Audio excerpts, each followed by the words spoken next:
तो साहेब, नमस्ते दोस्तों। आप लोग YouTube पर हमारे चैनल पर बहुत से कमेंट कर रहे हैं और उस कमेंट में आप करते क्या हैं? परमात्मा के बारे में, आत्मा के बारे में। अच्छे अच्छे पढ़े लिखे लोग होंगे इसमें, हमारे व्यूवर्स में अच्छे पढ़े लिखे लोग होंगे, PhD किए होंगे, फिलॉसफी पढ़े होंगे, विज्ञान भी पढ़े होंगे और कुछ कम पढ़े लिखे भी लोग होंगे जिनको जो है ज़्यादा ज्ञान नहीं होगा। चलो अच्छा, वो कमेंट कर दिए, ठीक है। लेकिन इसमें मैं देख रहा हूँ कि कमेंट में ऐसे ऐसे कमेंट कर रहे हैं जो कि बिना सिर पैर का कमेंट है। जैसे आत्मा के विषय में, परमात्मा के स्वरूप के विषय में, आत्मा के स्वरूप के विषय में क्या लिखते हैं। कुछ कमेंट में ये लिखा जाता है कि आत्मा निराकार है। कुछ में लिखा गया कि आत्मा तो साकार है।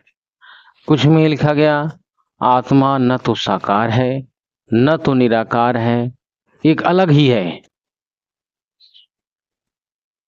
जैसे अलग ही है, ये बातें जो लिख रहे हैं ये आपको इसलिए ऐसा लिख रहे हैं क्योंकि आपको साकार और निराकार का डिफिनीशन भी नहीं मालूम। अगर आप डिफिनीशन मालूम होता तो आप समझते और आप जो है गीता में जो लिखा है सारे मर्म को समझ जाते। करीब 25-30% तो ऐसे ही गड़बड़ हो जाता है, समझ उल्टा बन जाएगा। आप कहेंगे, कुछ कहेंगे अहम ब्रह्मास्मि, मतलब कि मैं ही ब्रह्म हूँ। और पता नहीं किस अर्थ में बोलते हैं ब्रह्म हो। अच्छा चलो, ये भी बात है। अब परमात्मा के विषय में बोलते हैं वो तो निराकार है। फिर कहेंगे साकार भी है निराकार भी है। अब भाई ये सब इतने तरह के जो है कि विभिन्नता क्यों है? क्योंकि सबसे पहले तो आपको निराकार और साकार क्या होता है उसका डिफिनेशन सही सही मालूम हो, तब तो आप गीता और वेद के मंत्रों को पढ़ो। उसमें कहीं लिखा है, गीता में जैसे लिखा है मैं छुपा रहता हूँ, तब उसका मतलब समझो। कहीं लिखा है कि वो तो निर्गुण है। अब सबका अर्थ जो है आसान नहीं है इतना, लेकिन सबसे ज्यादा कमी यही है कि आप साकार निराकार की परिभाषा तक नहीं मालूम है। बहुत से व्यूअर्स की बात कर रहा हूँ। जानते हो क्या समझते हैं कि जैसे जो न दिखाई दे, ठीक है ना, जैसे दिखता नहीं जो, जैसे हवा, वायु तो निराकार है। इस तरह का कंसेप्ट रखते हैं। जैसे अदृश्य को निराकार कहने लगे। तो आज इस वीडियो में मैं ये बहुत क्लियर करूंगा इस चीज को कि निराकार क्या है और साकार क्या है। ठीक है, तो सबसे पहले ये लेते हैं साकार क्या है। साकार के बारे में आम लोग क्या कंसेप्ट रखते हैं, जानते हो क्या रखते हैं? यही कि जो आंखों से दिखे, जो मैं देख रहा हूं ना, जैसे आम, अमरूद, महुआ, पीपल, दिनेश, सुरेश हैं, कुत्ता, बिल्ली, गधा, सब क्या है? साकार हैं। ठीक है, अब इसको ये सही बोल रहे हैं, ये तो एग्जाम्पल दे रहे हैं, लेकिन डिफिनेशन क्या है? जिसकी कोई बाउंड्री बने, लिमिटेशन बने, यानी घेरा किसी चीज का, चाहे कोई किसी भी शेप में घेरा हो, उसका सीमा बनेगा। जैसे हम ही बैठे हैं ना, देखो ये यहां से लेकर के इसका किनारा देखो, ये किनारा, ये है ऐसे किनारा बना है ना, तो ये हमारी बाउंड्री हो गई शरीर की। तो एक किनारा उसका बनेगा, किसका? साकार का, तब वो साकार हो जाएगा। अब ये बात सुनो अब ध्यान से। जैसे गीता का ज्ञान देने वाला है, वो अर्जुन को बहुत भयंकर विराट रूप दिखा रहा है, हजारों भुजा दिखा रहा है, उसको तुम निराकार कैसे बताओगे? अरे उसका आकार शेप तो है लेकिन बहुत विराट है, यानी हमारी आंखों जितना हम देख रहे हैं उससे बड़ा है वो हम नहीं देख पा रहे हैं, वो अलग बात है, लेकिन है तो साकार में ना। इसी तरह से परमात्मा भी विराट रूप है उसका, बहुत बड़ा है। हम इन आंखों से उसके सारे लंबाई चौड़ाई को नहीं देख सकते। वो सूक्ष्म छोटा बन के दिखा दे तो दिखा दे, वो अलग बात होती है। तो ये जो परमात्मा का जो कंसेप्ट है इस स्वरूप के बारे में, तो पहले तो ये जान लो साकार है। साकार भी अवर्णनीय होता है। जब उसकी सीमा ही नहीं समझ पाओगे, सीमा है लेकिन सीमा नहीं समझ पा रहे हो, तो उसका वर्णन कैसे कर पाओगे, पूरा एक्सप्लेनेशन कैसे कर पाओगे परमात्मा। तो साकार समझ गए, साकार मतलब जिसकी जो है आकृति शेप बने, कुछ भी, चाहे भारत के नक्शे की तरह, चाहे जो है कि गोला हो, चाहे लंबा हो, चाहे सिलेंडर आकार का हो, चाहे कुछ भी हो, अमीबा जैसा आकार हो, जितने जीव हैं ये सब वो आकार में बनेगा तो साकार है। और निराकार क्या है, निराकार का मतलब यह है कि जिसका कोई बाउंड्री ही न बने, तब वो निराकार होगा। यानी जो घेरा ये हमारा शरीर का बन रहा है, ये घेरा ही न बने, उसका घेरा ही न बने, कहीं भी न हो, तब वो निराकार होगा। अगर वो घेरा मान लो अरबों किलोमीटर दूरी पर बन रहा है, घेरा इतना बड़ा है कोई चीज, तभी वो साकार कहा जाएगा। अब तुम यहाँ अरबों किलोमीटर नहीं देख पाओगे तो कहोगे निराकार है, ये भी कहोगे ना। तो साकार का मतलब क्या है, जिसकी बाउंड्री सीमा कोई बने, यानी शेप बन जाए, आकृति बन जाएगी तब। निराकार का क्या मतलब है, किसकी कोई लिमिटेशन, कोई बाउंड्री, उसके अंतिम बाउंड्री कोई बने ही ना। अब ब्रह्मांड क्या है, ब्रह्मांड की भी बाउंड्री बनती है, इस साइंस में भी बात है। ये साइंस में कहा जाता है कि ब्रह्मांड, ब्रह्मांड क्या है, लगातार फैल रहा है, ये आप जानते होंगे हैं, साइंस का शोध बता रहा है। तो अब इसमें लगातार जो फैल रहा है तो बाउंड्री तो बनी ही ना, हो गया बाउंड्री। तो जो, हाँ वो है कि बाउंड उसकी शेप बढ़ता जा रहा है, तो निराकार कैसे है, शेप है लेकिन हमेशा शेप है लेकिन बड़ा होता जा रहा है, साकार है। इसलिए ब्रह्मांड पूरा कहा जाएगा क्या है, साकार है, ठीक है, अनंत ब्रह्मांड है। अच्छा, अब एक और उदाहरण लेते हैं, साकार में का उदाहरण लेते हैं वायु के बारे में। वायु, हवा, हवा के बारे में आपको मालूम है ना, साइंस में क्या पढ़े हैं, जिसका आयतन और आकार दोनों अनिश्चित हो उसे क्या कहते हैं, गैस। और वायु क्या है, एक गैस अवस्था में है। अब ये बताओ, वायु अदृश्य है, दिखता नहीं है, ना तो आप नहीं देख सकते वायु को, ये सब जानते हैं, लेकिन इसकी बाउंड्री नहीं होती। बहुत लोग वायु को कहेंगे निराकार, अब कहते भी हैं, हमसे बात होती है ना, तो जब इतनी छोटी छोटी बात नहीं जानते तो कैसे अब समझेंगे बात को। अब हवा है, वायु, वायु की बाउंड्री बनती है मित्रों, वो वायु बिना बाउंड्री का नहीं होता। वायु, अब तुम चले जाओ चांद पर, चांद पर जाओ और चांद से फिर वायु का निरीक्षण करो, पृथ्वी की जो चारों तरफ, जानते हो एक सीमा के बाद वायु की बाउंड्री है, उसके बाद वायु नहीं है, तो बाउंड्री बनी ना चारों तरफ भी पृथ्वी के। तो वायु का जो एक सर्कल आकार बनता है पृथ्वी के चारों तरफ, आप ये समझो, यानी वायु क्या है, साकार है लेकिन अनसर्टेन साकार है, अनिश्चित आकार है, इसका आकार बदल जाएगा, टेढ़ा मेढ़ा से लेकर के गोला हो जाएगा, तो फिर लंबा हो जाएगा, सिलेंड्रिकल आकार में होगा, वायु जैसा जहाँ जाएगा वैसा बन जाएगा, पानी में जाएगा, गिलास में जाएगा तो गिलास समान बन जाएगा। तो वायु भी निराकार नहीं है। अच्छा, एक और कंसेप्ट बहुत क्लियर कर जानिए, अगर किसी जगह पर, किसी स्पेस पर, किसी स्थान पर कोई चीज बताओगे, कोई चीज कह रहे हो कि फला जगह पर है, सड़क पर है, पानी में है, कहोगे कि पेड़ पर है, छत पर है, हमारे बास्तर पर है, शरीर में है, किसी स्थान को बताओगे, जब कोई चीज कहोगे फला जगह पर है, तो वो जो चीज है, वो चीज वो भी बाउंड्री में बनेगी, तब वो भी बाउंड्री में ही रहेगा, उसकी भी सीमा बनेगी, वो भी साकार होगा। ये बात पहले कंसेप्ट बना लो आप अच्छे से, तब गीता को समझना। उसमें साकार निराकार करके झगड़ा करते हो, आकर के भिड़ जाते हो, जब किसी से लड़ जाते हो, हाँ निराकार है, आत्मा साकार निराकार से परे है, हाँ निराकार है। बताओ, आप जगह कंसेप्ट क्लियर नहीं रहेगा तो तुम नहीं समझ सकते हो, आप गारंटेड बता रहा हूं। और ये जो मैं कह रहा हूँ इसको आप कमेंट में, मेरी बात अगर गलत लगे तो कमेंट करना, बताना मैं क्या कह रहा हूँ।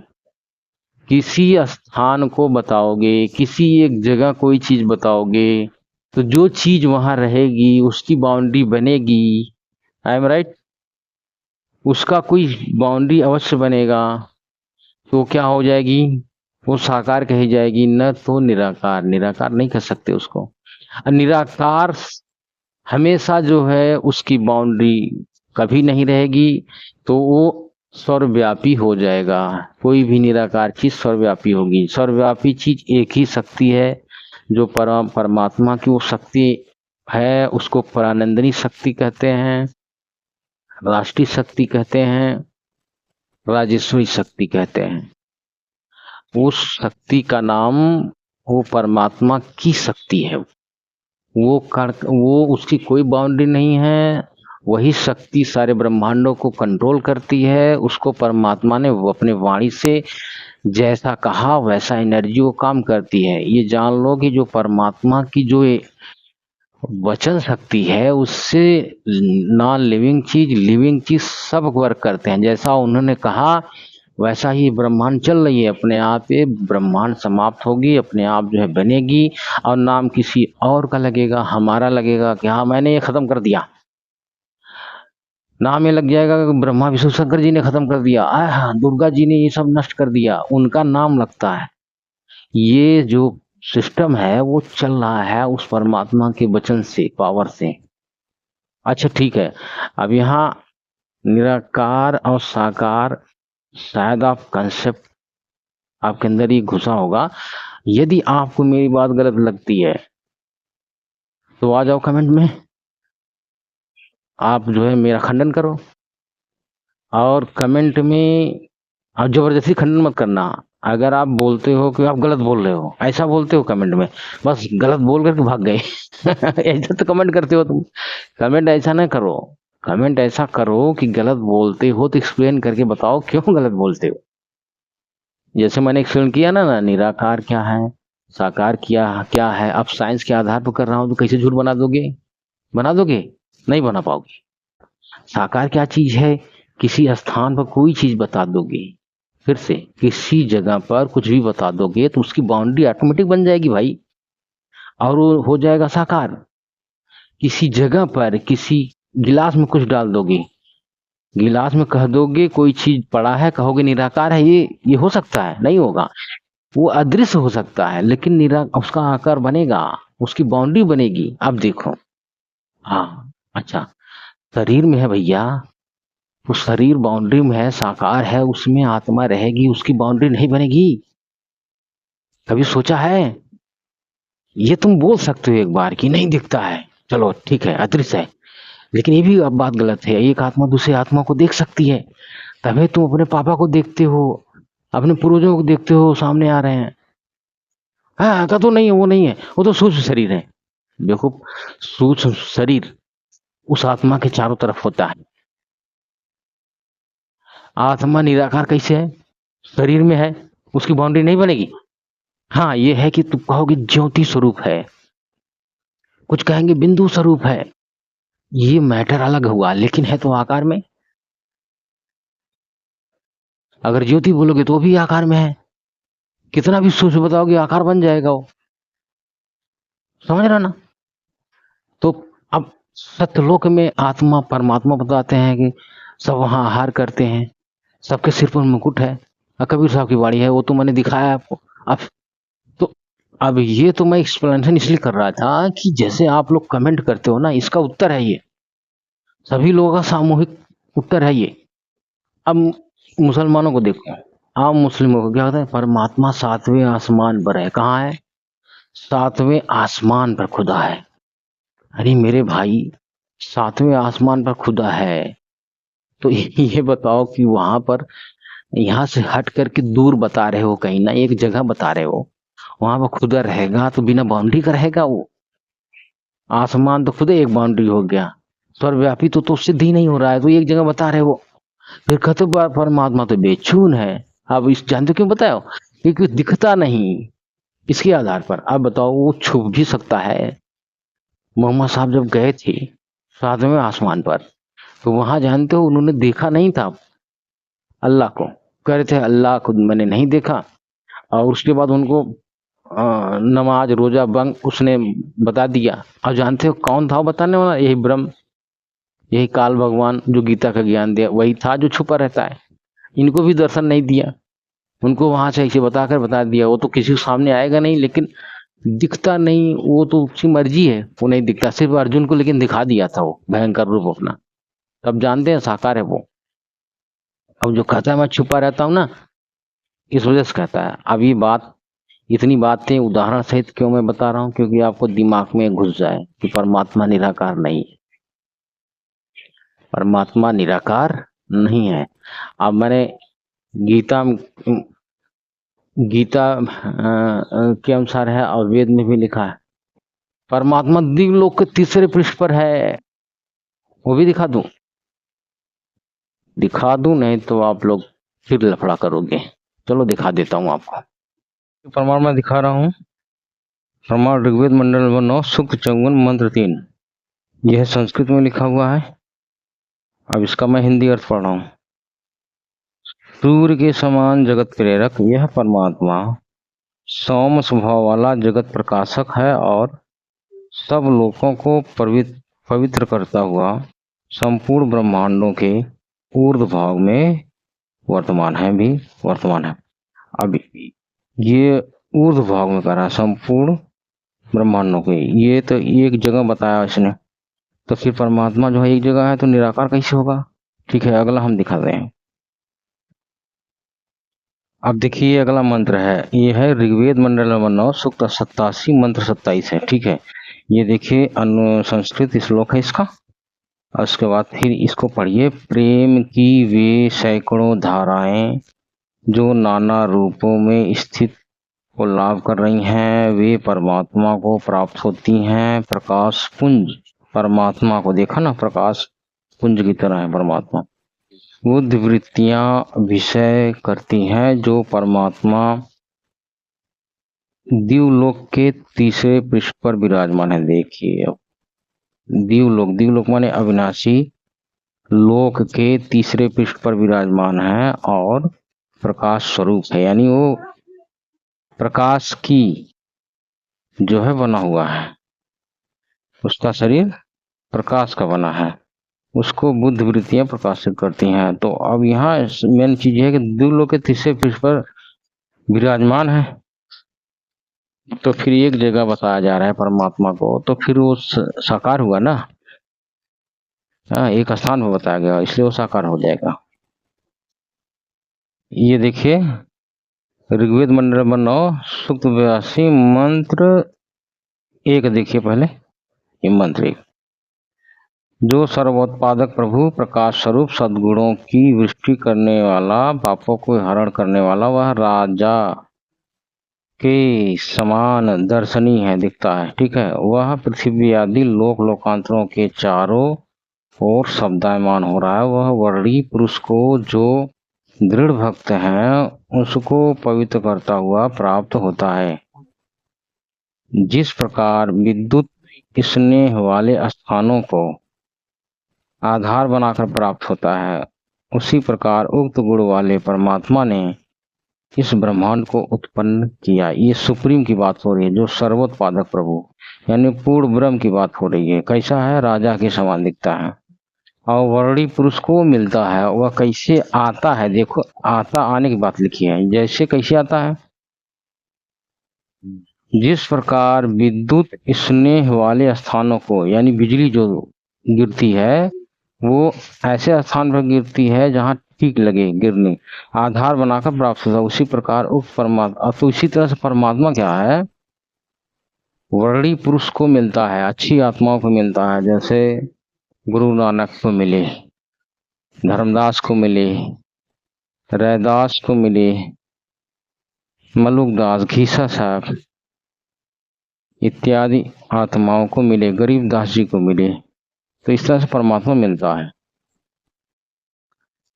एक व्यूवर्स ऐसा भी कमेंट किया था, ओहो परमात्मा को एक जगह बता रहा है, परमात्मा को कमजोर कर दे रहा है।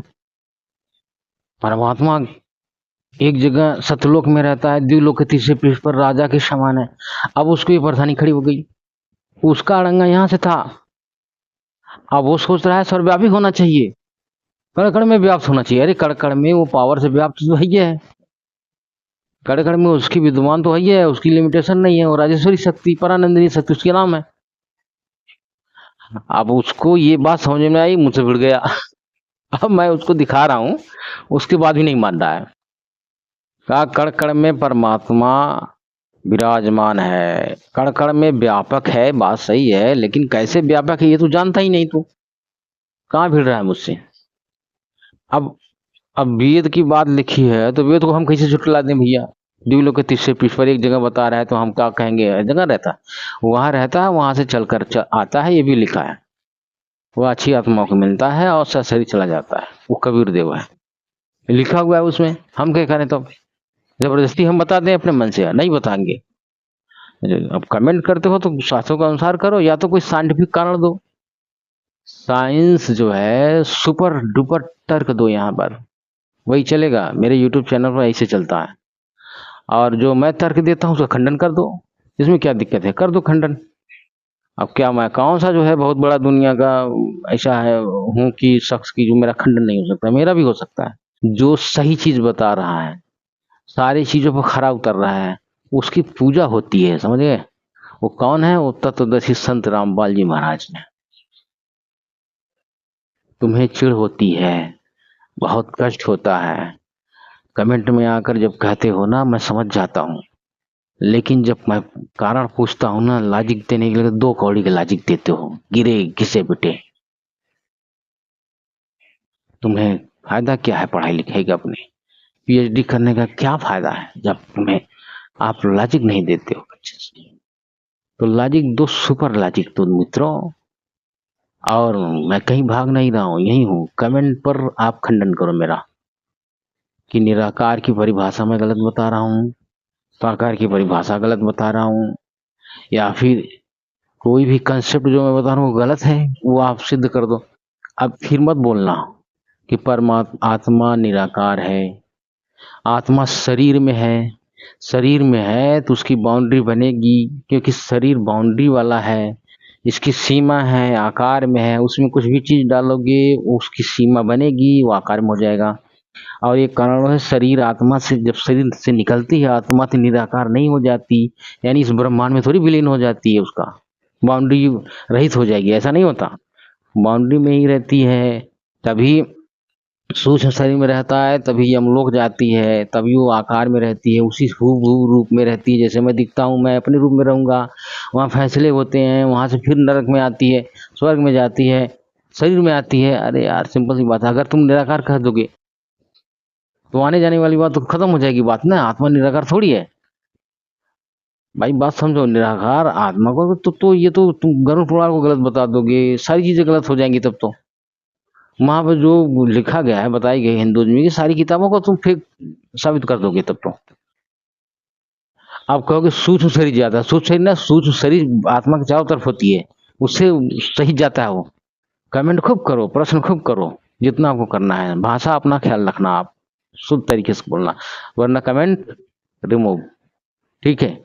वरना चैनल पर से हाइड कर दूंगा। ये तो मेरी पॉलिसी है, अगर उल्टा सीधा आपने कमेंट किया तो। इसलिए दोस्तों, आप लोग थोड़ा ख्याल रखना।